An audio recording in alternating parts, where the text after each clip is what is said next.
আমরা এই জেটে ফ্লাই করতে চলেছি যার একটা ফ্লাইটের মূল্য হলো $5,00,000 আর আমরা $25,000 প্রাইভেট জেটেতেও ফ্লাই করব আর একটা $10,000 ফার্স্ট ক্লাস সিটেতেও আর একটা ব্লিমেও আরো অনেক কিছু। কিন্তু পৃথিবীর কিছু লাক্সারিয়াস প্লেনে যাত্রা করে কেমন লাগে সেটা দেখবার আগে আমরা পৃথিবীর সব থেকে সস্তা প্লেনে যাত্রা করব। এর অবস্থা খারাপ। এই নাও $1। আমি খুবই নার্ভাস। তোমার নার্ভাস হওয়ার কোনো দরকার নেই, আমি হাফ ডজন বার এটা করেছি। আপনি এটা 6 বার করেছেন। এর আওয়াজটা লন মোভার ইঞ্জিনের মতো কেন? পৃথিবীর সব থেকে সস্তা প্লেনে যাত্রা করার সময় এসে গেছে। আরে না, আরে না, ও মাই গড, ও না, আমরা অনেক জোরে যাচ্ছি ভাই। Bye Jimmy. এটা আমার একদমই সেফ মনে হচ্ছে না। ওর ক্যামেরার সঙ্গে Wow! একটু ধাক্কা লাগছিল, একটুর জন্য বেঁচে গেল। তুমি সিট বেল্ট বেঁধেছো তো? আপনি আমাকে শুধু বাঁচিয়ে রাখার দিকে ফোকাস করুন। আমি চেষ্টা করছি। ঠিক আছে, ও এখন হাওয়াতে আছে। চ্যানেলটা আমি নিয়ে নেব। আমি আমার ফুটেজ পেয়ে গেছি, চাইলে ল্যান্ড করতেই পারো। না, ও প্লিজ চলো, এবার চলো। ও আমাকে স্যালারি দেয়, একটু সাবধানে। আর যদি আপনাদের এটা ক্রেজি লাগে তাহলে ভিডিওটা শেষ পর্যন্ত দেখুন। আমরা পৃথিবীর সব থেকে দামি প্লেন টিকিটে যাত্রা করতে চলেছি। এক মিনিট, তুমি আমাকে নার্ভাস করে দিচ্ছ। ও মাই গড, ওরা নিচে নামছে।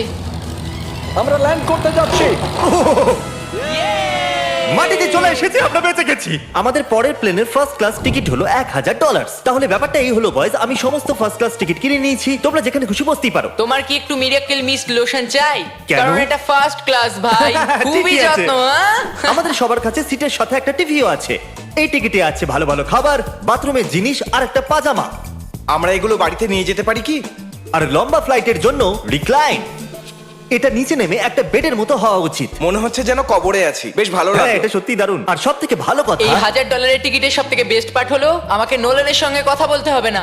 আমার এই গ্লাসটার জন্য অসুবিধা হচ্ছে, এটা আমাদের বিচ্ছেদ ঘটাচ্ছে। আমি হ্যাঁ, পিছনে একা। এটাই তো আমার পছন্দ হওয়ার কারণ। এতে শুধু একটাই কমতি আছে, এখানে আমরা অতটা প্রাইভেসি পাচ্ছি না। লোকগুলো যাওয়া আসা করছে বলে ভিডিও শুট করতে অসুবিধা হচ্ছে। তাহলে চলো দেখা যাক এর থেকে 10 গুণ বেশি দামি প্লেনে বসে কেমন লাগবে। আর এটা হলো $10,000 প্লেন টিকিট। ও ভাই, এটা তো দারুণ দুর্ধর্ষ। পা রাখার জন্য আনলিমিটেড জায়গা আছে। দেখো এখানে আপনি কি কি পাচ্ছেন সেটা দিয়ে শুরু করা যাক। একটা ট্যাবলেট, একটা বড় টাচ স্ক্রিন টিভি, আমার নিজের একটা ইনসি ড্রিঙ্ক বার, স্ন্যাক্স। এটা ফেস্টিভ্যাল চকলেট বার নয়, আমার রিফান্ড চাই। আমরা ওয়াইফাই দিয়েও কানেক্ট করতে পারি। যদিও আমরা সিটের জন্য 10,000 দিয়েছি, কিন্তু ওয়াইফাই এর জন্য আলাদা করে $20 দিতে হবে। ওটা ফ্রি নয়? আমরা টেক অফ করতে চলেছি, যেটা খুবই দারুণ হতে চলেছে, কারণ সেটা আমি টিভিতে দেখতে পাচ্ছি। আর যেহেতু এটা 16 ঘন্টার জার্নি হতে চলেছে, তাই আমি দেখুন এই বাথরুমটা কত সুন্দর। এখানে আছে একটা সিঙ্ক, একটা টয়লেট আর একটা শাওয়ারও।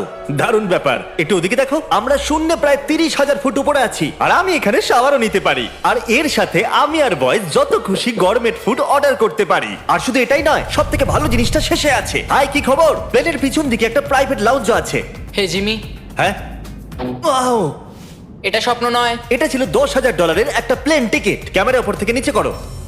আর এবার আমি আছি $25,000 প্লেন টিকিটে, যেটা এই সিঁড়ি দিয়ে উঠলেই পাওয়া যাবে। ঠিক বলেছো, এখানে ফ্লোর আছে। এটা দারুণ ব্যাপার না? এটা খুবই ক্রেজি। আমরা অন্য লোকেদের ওপরে বসতে চলেছি। ও মাই গড, এটা হলো আপনার রুম। $25,000 আমরা দুটো বড় রুম পাচ্ছি। ও, এটা তো খুব দারুণ। আমি এর আগে এরকম দেখিনি। আরে বাপরে। আগের প্লেনের তুলনায় আমরা এখানে 4 গুণ বেশি জায়গা পেয়েছি।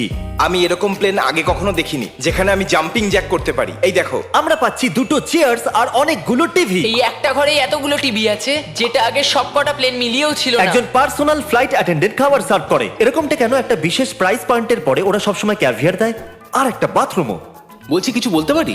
এই বাথরুমটা আমাকে হতাশ করলো। এখানে কোনো শাওয়ার নেই, হিটেড ফ্লোরসও নেই, আর সাইজও অর্ধেক। আমার মনে হচ্ছে $10,000 ফ্লাইটটা বেশি ভালো ছিল। তোমরা কি একটা ফ্লাইটের জন্য এত টাকা খরচ করবে? আমি এটার পরামর্শ দেব না। আমি তো বলবো একটা গাড়ি এর নিয়ে বদলে নাও। গাড়ি নিয়ে আর নাও। এটা হলো রুমের সব থেকে বেস্ট পার্ট, একটা queen size bed.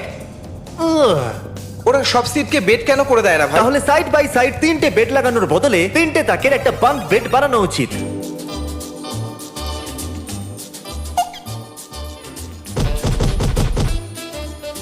Good morning. ঘুম তো খুব সুন্দর হয়েছে। কাল উঠে পড়ো, আমরা ল্যান্ড করতে চলেছি। আমি একটা পাথরের মতো ঘুমিয়েছি। এটা ছিল পৃথিবীর সব থেকে দামি কমার্শিয়াল ফ্লাইট। এবার সময় এসেছে প্রাইভেট ফ্লাইটের। তাহলে এটা হলো $1,00,000 প্লেন। এটা অনেকটা বড়। এই প্রাইস পয়েন্টে আমরা পাচ্ছি একটা পুরো প্লেন। Private, private, private. ভাই, এটা তো ইয়টের মতো। এটা তো অসাধারণ। এটা তো সত্যি অসাধারণ। তুমি একটা ক্রেজি জিনিস জানতে চাও? এখানে একটা নয়, এমন 4টে রুম আছে। এখানে লাউঞ্জ এরিয়াও আছে, ভাবলাম এটুকুই থাকবে। গাইজ একটু এদিকে এসো। এটা কোন ঘর? এটা লিটারালি একটা লাউঞ্জ এরিয়া যেখানে অনেক স্ন্যাক্স আর একটা বড় টিভি আছে। আর যদি ক্লান্ত হয়ে পড়ো তাহলে একটা প্রাইভেট বেডরুমও পাওয়া যাবে। ডুড কি Woo! এটা একদম হোটেলের মতো। আর সবার শেষে আছে একটা বাথরুম। তারিক, এখন তুমি তোমার মুখটা বন্ধ রাখো। চুপ করো। এটা দারুণ। বাথরুমে এখানে একটা সিটও আছে। তুমি কখনো এর থেকে অর্ধেক সাইজের জেট দেখেছো? না। কোনোদিন তাহলে না। আমরা আমাদের প্রাইভেট জেটেতে আছি, কি কথা বলা উচিত? হ্যাঁ, আমি বলছি আমি আগের বছর বেঁচেছিলাম স্মিটারিজ অ্যাকাউন্ট। Oh God! এই দাঁড়াও,